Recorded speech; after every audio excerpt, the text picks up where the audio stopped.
What's up? This is Technically Correct with Tyler Bischoff, and on today's show, Maxx Crosby might get traded, so we get to create fake trades. Plus, the Mountain West agrees with me that Dra Gibbs Lawhorn is awesome. And how much money does Sacramento State actually have?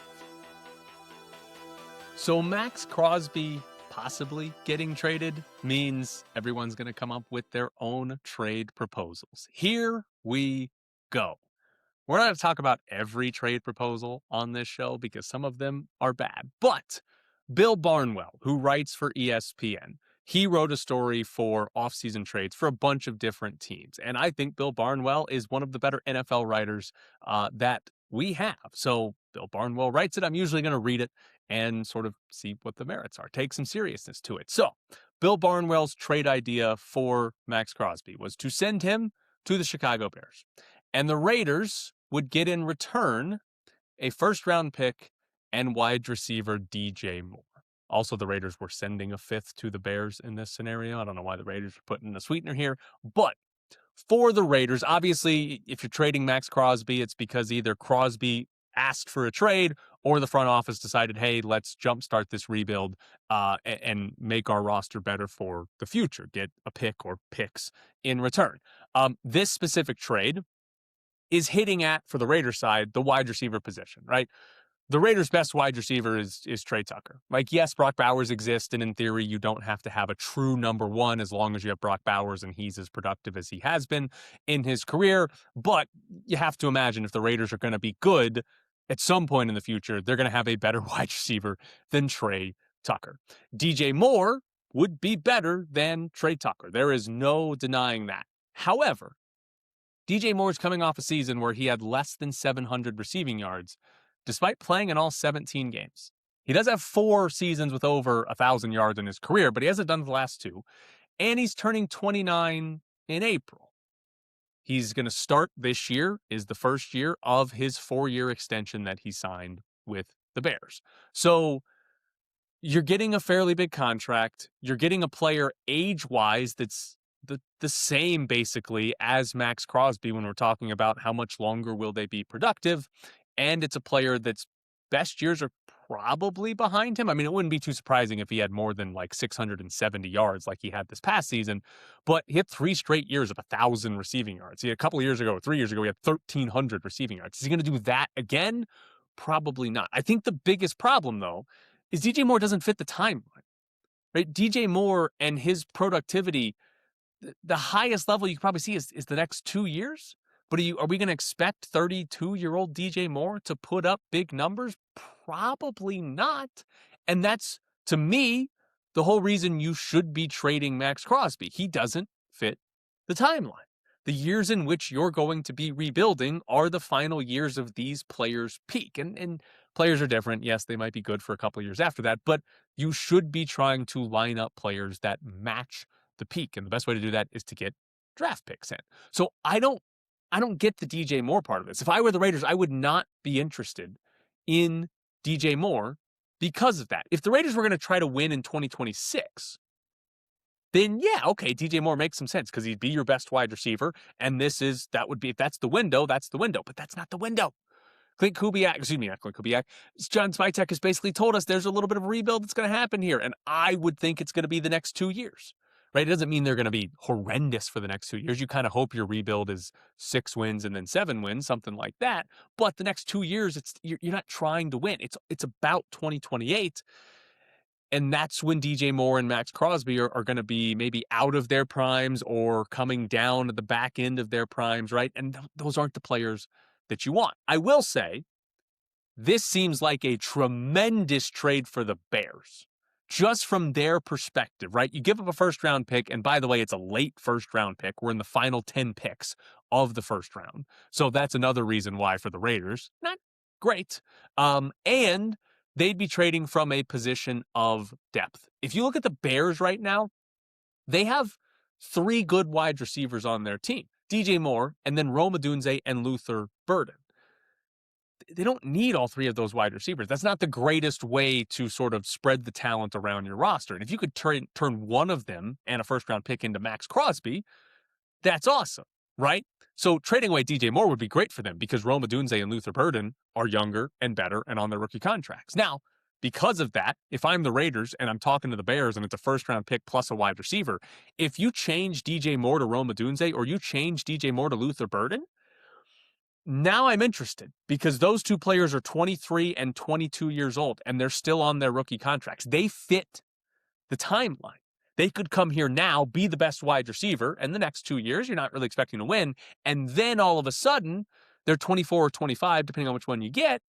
And that's when you're trying to win. They line up with the Mendoza timeline. So if the trade was a first round pick and one of those two wide receivers, then we're talking about something. But the Bears are going to be less likely to give them up because they're younger and they're on the rookie contracts. The same reason that DJ Moore is less desirable to the Raiders. But I think that the bigger picture here on this trade proposal from Bill Barnwell, it's not about, oh my God, a first round pick and DJ Moore. DJ Moore's too old. Don't trade for DJ Moore. I think it underscores the value that Crosby's actually going to have in a trade. The Raiders are not getting a Micah Parsons package for Maxx Crosby. Jay Glazer came out and said that right before the Super Bowl. Adam Schefter's reported that the Raiders would want a Micah Parsons type package. They're not getting 2 first-round picks plus a valuable player. Like that's not the reality for trading for Maxx Crosby. That's not his value. And you're seeing this. Bill Barnwell's putting a trade together, and it's 1 first-round pick. By the way, bottom 10 of the first round, and a good player, but not a super valuable one because of age and because of contract. And so when we're looking at a Maxx Crosby trade, it's possible a first round pick is as good as it gets, because the other part of this would be interesting to see how it plays out. But if Crosby asks for a trade, the leverage the Raiders would have would decrease, and in theory, you might get less. Now, teams like the Cowboys exist, so they might be like, we like edge rushers now, and throw some picks at you. But in theory, if Crosby asks for one, then you might get less back than even this for a trade. And I think what it highlights the most is how badly the Raiders misplayed the last few seasons. The Raiders should have realized a couple of seasons ago that they were bad and that they needed to rebuild, right? Mainly after firing Josh McDaniels, but they didn't. The Raiders have been going for it for the last couple of seasons and haven't traded Crosby away. If they had traded Crosby away in either of the last 2 off seasons, they probably get a Micah Parsons type package. They probably get 2 first-round picks plus something else, right? Like that probably happens. But now Crosby is older. He's coming off back-to-back years with injuries. He's coming off knee surgery. There's less value there for Crosby. And now he might be the one that asks for a trade. I think the reality is if Maxx Crosby gets traded this offseason, there's a real chance we sort of look back and say, oh, that's it, when we talk about the return for Maxx Crosby. Another rumor, right? This is not, I didn't see this reported anywhere, but I saw PFF put it out and somebody else on Twitter put it out. Tyreek Hill getting released by the Dolphins, going to no longer be a Dolphin. And I have seen a couple of places where, the Raiders would be a landing spot for Tyreek Hill. And it all comes back to the wide receiver room for the Raiders is not very good. Again, I'm going to tell you about the window. Tyreek Hill turns 32 next month. He's coming off an ACL tear. I don't think there should be any interest in Tyreek Hill unless he is incredibly cheap. Because if the idea is to get Tyreek Hill because you need a number 1 wide receiver, then no. Right? Like, I don't want the 32-year-old coming off ACL surgery to be my number 1 wide receiver. I'm not paying a premium for that. But if Tyreek Hill is cheap, and let's say the Raiders are going to spend their draft picks outside of Mendoza at number 1 on offensive line or defense, and they kind of don't address wide receiver, and they just say, hey, we'd like to have a better wide receiver in here, and Tyreek Hill's cheap because he's 32 coming off of ACL injury, then yeah, that's fine. But if it's like, hey, let's make him a priority, let's make this a guy we want to go get, I don't think so. I don't think you actually do that. Now, there's one other thing on the Raiders that I want to touch on. And Ted Wynn of The Athletic wrote a good story about Clint Kubiak and sort of looking at things Clint Kubiak's done as a play caller and how that could help the Raiders, how that could translate to the Raiders. And a couple things in there that I thought were really interesting. And the first one is not really about scheme or anything. It's just Ted Ted put something into words that I think is kind of important. He wrote something that I think makes it like, oh, this is why you should be excited about Kubiak, given the Raiders' history of not hiring good coaches, right? Ted wrote, play calling ability certainly doesn't always translate to success as a head coach, but it's a tangible and valuable skill that Kubiak will bring. Tangible skill is the thing that I'm latched onto, because Clint Kubiak got hired because he was the play caller of the Seahawks offense this season, because of how good that offense was under Kubiak. Why did Pete Carroll get hired? Culture, experience, right? These intangible things that don't mean a whole lot. I mean, they're important, but like they're just buzzwords to me. And like, why did Antonio Pierce get hired? His attitude, his charisma. Again, they're not tangible things. It's just his personality, right? So Kubiak has a very specific skill that you can go out and say, this is what we want you to do here. Call those plays so our offense looks like that, right? Those other things aren't unimportant, because like Josh McDaniels is a great example. He's clearly a good play caller in the NFL. There's no doubting Josh McDaniels is a good offensive mind, but he lacks something in leadership and intangibles, right? Culture, whatever it is. So clearly those things are important. And maybe Clint Kubiak fails because of that.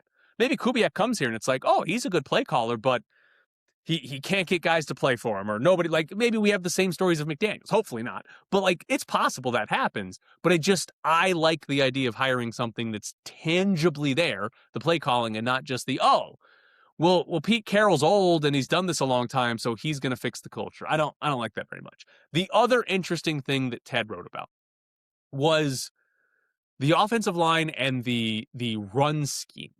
So Clint Kubiak comes from a coaching tree of running outside zone. This is the specific blocking scheme for how the Raiders are going to run the ball, most likely under Kubiak, because that's what he's done in the past. And the thing that Ted Wynn highlighted was that in the past few seasons, the Raiders have tried to run outside zone, but the coaches they've had in place were not coaches that were experienced with it.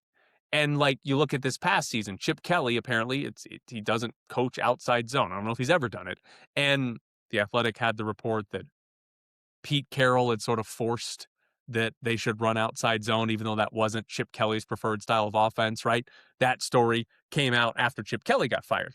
And so they're running outside zone, but it's not what the offensive coordinator wants. It's this mishmash of non-experts in it trying to coach players because the head coach wants it. Well, in theory, Clint Kubiak's been doing it his whole career. He's going to be good at it. And Ted wrote, last season is no indication of whether the Raiders have the right personnel for this system. And that's fascinating if you look at this from a front office standpoint, because how are they going to evaluate the offensive line if they view last season as poorly coached? Is it just a lost year? I mean, it was. They got the number one pick, but it was, right? And as a front office, how many offensive linemen do you need to replace? Based on production of the last 2 years, it's 4. I mean, Colton Miller's a good offensive lineman. Granted, he got hurt and only played 4 games last season, and he turns 31, so we'll see. But at the very least, like, based on production, it's 4. There's one offensive lineman on this team that you would say, yep, we feel good about that offensive lineman. The rest of them is either like, please no, or like Jackson Powers Johnson, maybe can be good, right? Like, you're sort of projecting, or some rookies they had this past season. But if you said, hey, the Raiders need a Super Bowl to win or need an offensive line to win the Super Bowl, you would be like, all right, we need 4 new guys. You don't have to do that in one offseason because this should be a multi-year rebuild. But based on their projection, you need to replace basically all of them.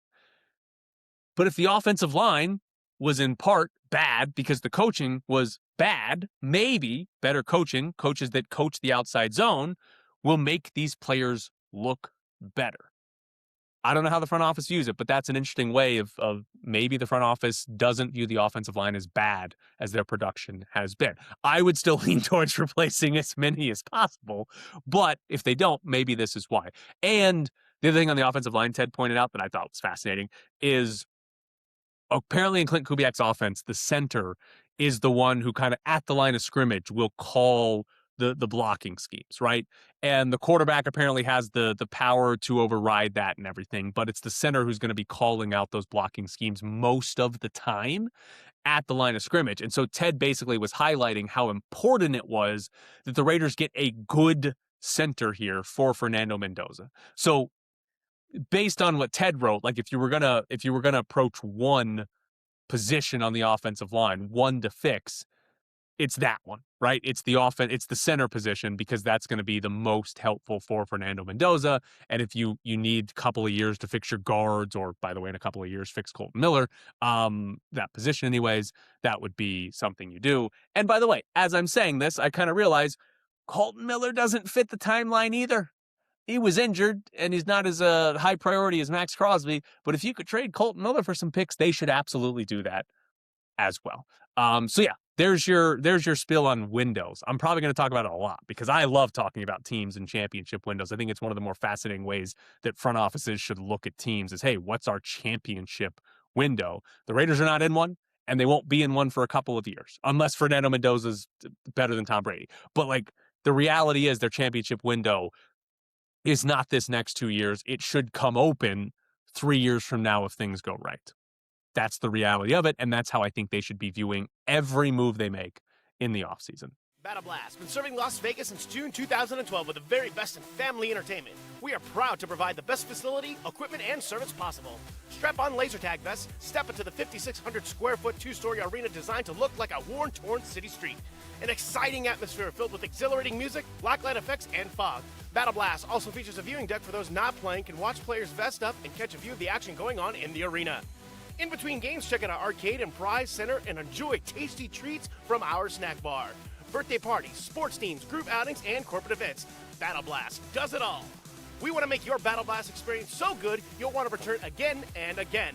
Battle Blast is the ultimate destination for family fun and friendly competition.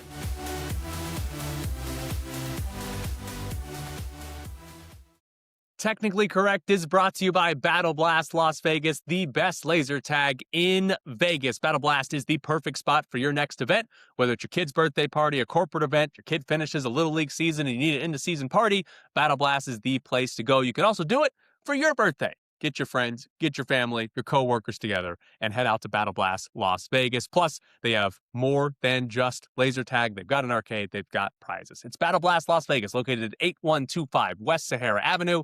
Your next stop for fun in Las Vegas. Also, if you want to sponsor the show, email me, technicallycorrectvegas@gmail.com. Would love to do a sponsorship with all of you. Dra Gibbs Lawhorn was named Mountain West Player of the Week for the second time this season. He obviously has had incredible games, had an unbelievable game against Boise State and UNLV's comeback win. I am curious to see here. UNLV is not going to challenge for the Mountain West regular season championship. They're probably not going to challenge for a top 4 spot. We'll see. They're not too far away, but they're probably not. They're probably going to lose some games here. So his chances at winning Mountain West Player of the Year, not going to really be real. But can he make first team All Mountain West? He might lead the conference in scoring. He is leading the conference in scoring right now in conference games. Can he actually be on the first team? I'd be curious to see, because the other part of that is, does he keep this up? I mean, he scored 20 plus in 5 straight games. That's impressive. Like, is he able to continue this type of run? I don't know. Possibly, but he's been really, really good, and doing it this well for this long. Probably not. There'll be a downturn, but how big is that downturn? Also, in the Olympics, U.S. women's hockey team will play for gold after beating Sweden 5-0 in the semifinal. They have the longest shutout streak in women's hockey history at the Olympics. They play Canada for the gold medal on Thursday. I believe it's a 10 a.m. start on Thursday. They already crushed Canada in the group stage. Canada barely got past Switzerland. This seems like it's probably going to be a blowout as well. We appear to be much, much better than Canada at women's hockey, which is great. Hopefully we beat them in both men's and women's hockey. I've also got an Olympic complaint for you here really quick. Probably won't be really quick. I think what annoys me about some of the Olympic Games is that they could be better. And specifically, the events where it's racing, we're seeing who's the fastest, but they don't race each other. And like what I mean by that is like you have some of the skating where there is speed skating where they race. It's 4 skaters going around at the same time and they crash into each other and it's great, right? It's highly entertaining. There's the have you seen relay speed skating? It's insane. They're on the inside and they come in and they push them. It's ridiculous.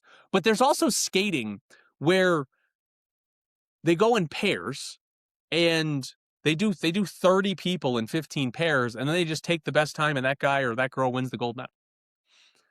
And I hate that. Like, that's not, you're racing, put them all on the ice at the same time.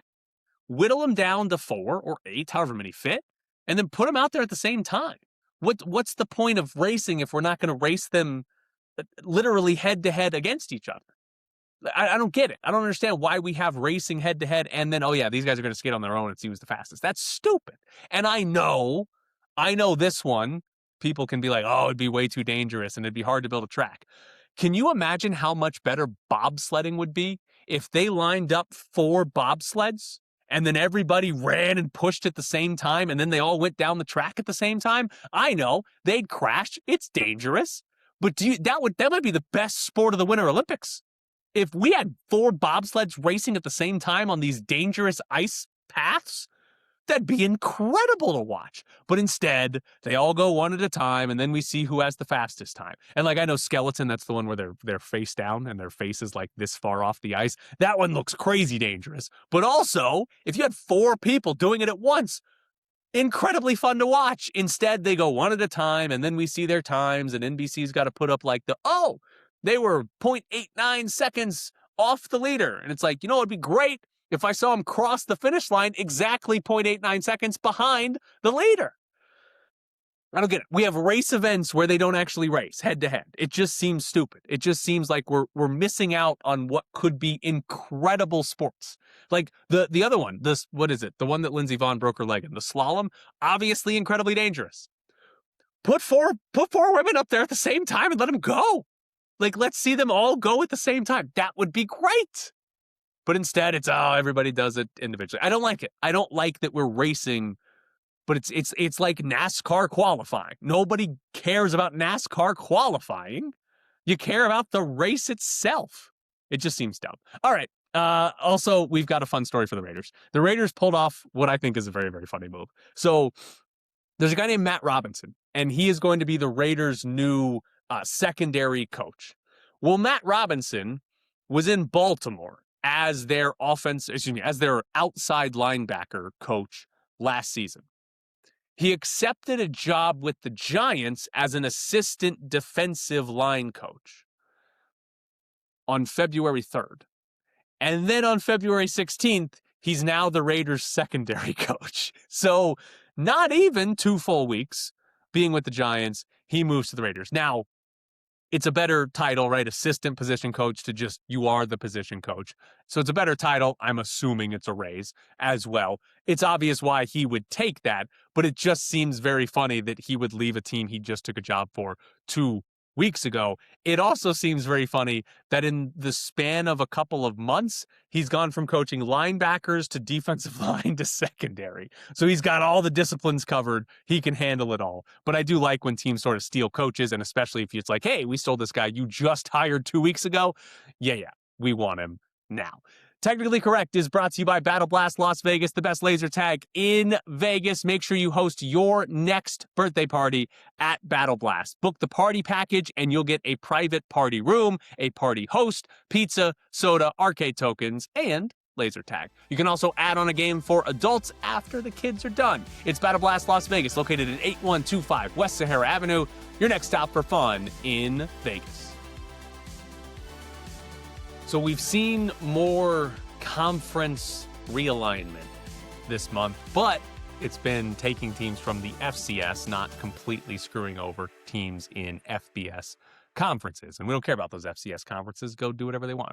But North Dakota State is joining the Mountain West, and now Sacramento State is joining the MAC. And one of the interesting parts of this is the entry fees, right? North Dakota State's paying $12.5 million to the Mountain West to join the conference. Sacramento State going to the MAC is $18 million. So they got charged significantly more to join the MAC, but that is not it. They are paying so much money to make this move. Ross Dellinger tweeted out a lot more details from their move. It's $18 million to the MAC, and so that is $6 million this year, and then the rest of that sort of installments over the next 5. On top of that, there's a $5 million payment that goes to the NCAA. So we're up to $23 million already. On top of that, Sacramento State agreed to pay the air travel for all of the teams in the MAC that have to fly and play road games against Sacramento State. So it's going to be, 4 home football games a year where they're going to have to pay Miami of Ohio or Bowling Green to fly across the country and play. But it's for a year, and this deal is for 5 years, right? And they get none of the television revenue from the MAC. Now, the MAC's not going to have a great TV deal. We're not talking about the $70 million the Big Ten or SEC are paying out, but it is money that those schools use, and they're not going to get that. KCRA reported that Sacramento State's athletic department had a budget last year of $11 million. So again, to keep you up there, $5 million to the NCAA, $18 million to the MAC, and then they're paying for the flights of all of the schools that have to come and play them. Athletic department budget is $11 million. So that's going up. And this all seems highly unlikely for Sacramento State to actually make this work, right? Do they actually have enough money to justify this? Or do they have a big donor? Are they like Texas Tech where it's like, yeah, we got this one guy who's got so much money, he doesn't care. He just said pay whatever it takes to get into the MAC of all conferences, right? Like, if that's the case, then okay, they'll be fine. It just doesn't seem like this is, oh yeah, that's clearly going to work. It seems like, no, this is clearly not going to work. But then we have this detail. The president of Sacramento State is a guy named Luke Wood. And I assume this is his real Twitter account because multiple people that I trust as real journalists tweeted this out, retweeted this.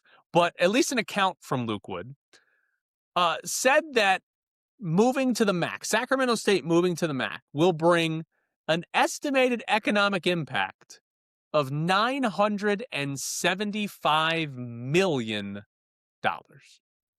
So the president of Sacramento State thinks that Sacramento State will generate nearly $1 billion in economic impact by playing in the MAC. Does he think Bowling Green just is pulling in billions of dollars over the years? Like, how does anyone think playing in the MAC is going to be worth that much money? No one can possibly think that. But he tweeted it out. And this is why every single economic study done by a sports team or league should be looked at with the most critical eye, the most cynicism you can possibly have, because they make up numbers for economic impact, and they need these fake numbers to justify it, right? Like they're about to spend what? $30 million over the next 5 years to play in the MAC. They need to justify that. So how do you justify it? You either do it yourself or you pay some firm to say, hey, put together some economic impact numbers that make this look good. And then they give you back something that says $975 million because you're going to play football in the MAC. Do you remember, if you're here in Vegas, when the Raiders were trying to get their stadium and get the $750 million in public funding, right? We had all these meetings ahead of that. The Raiders were paying for economic studies to do the same thing. Now, to be fair, they were not as absurd as $1 billion to play in the MAC, but they were still putting together or paying somebody to put together these economic studies to basically say, hey, look how great of a deal this is. And the detail that always should be found funny and should dismiss anything they've ever said is that the Raiders were going to generate for the city an economic impact of $100 million every single year just from TV announcers saying Las Vegas Raiders. That alone was going to generate $100 million in economic impact. We all know that's bullshit. right? But not our state legislatures, because they all went with it. Or maybe they did know it was bullshit, but they got enough to make it worthwhile from the Raiders to vote yes on it, right?